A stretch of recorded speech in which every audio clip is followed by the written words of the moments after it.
Hi guys, welcome to another lecture, and today we'll be discussing something about classification of autoimmune hemolytic anemia in pediatric population. So before I begin, I would like to request you to like, share and subscribe to the channel if you haven't already. So autoimmune hemolytic anemia is a acquired form. AIHA is a acquired form of hemolytic anemia where there is a extrinsic abnormality. So what is the meaning of extrinsic abnormality? That there is no defect in the cell wall, there is no defect in the RBC wall, and all the havoc has been caused due to the abnormal antibody that is sticking to the RBC, which leads to spleen, working overtime and killing that RBC. So this is an extrinsic abnormality because of autoantibodies.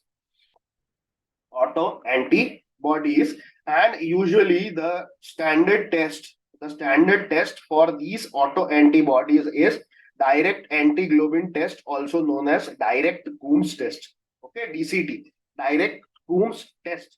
So DCT is the direct Coombs test that is done in these patients as a first and the screening test.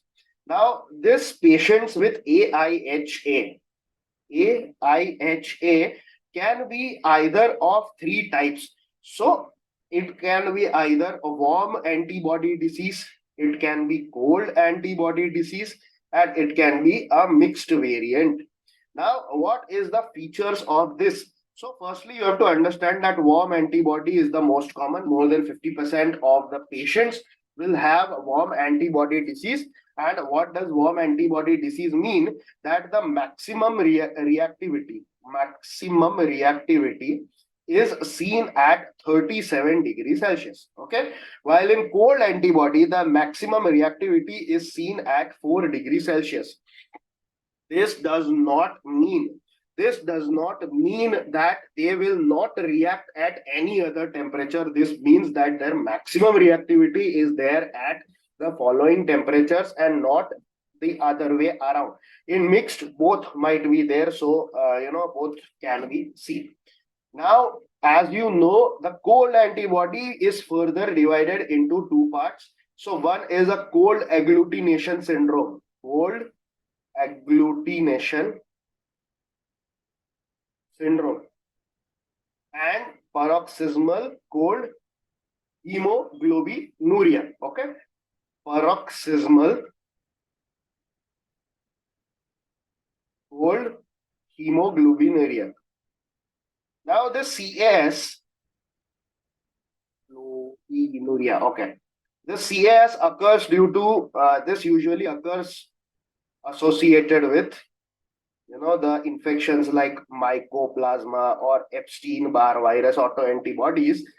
PCH occurs due to autoimmunity to Donath-Landsteiner antigen.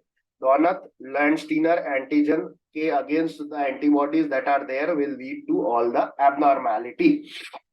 So these are the facts that I need you to know. And the last thing that I want you to remember is the types of antibody that are there. So the variant of antibody in warm antibody syndrome is IgG. Okay, IgG. While in cold agglutination, it is IgM, and in paroxysmal cold hemoglobinuria is IgG again. So that is what I need you to remember. Usually the mnemonic ASK warm has this W, and M has also a W, inverted W. So the cold is opposite to warm, so it becomes changed. But PCH then again is IgG. So depending upon you can remember any mnemonic so that you can remember this fact about the patients with abnormality. All of them usually have decreased complement level because there is abnormal increase in complement C3 activation is there. That is why all this abnormality can usually have decreased complement level. So it can be a part of diagnostic algorithm.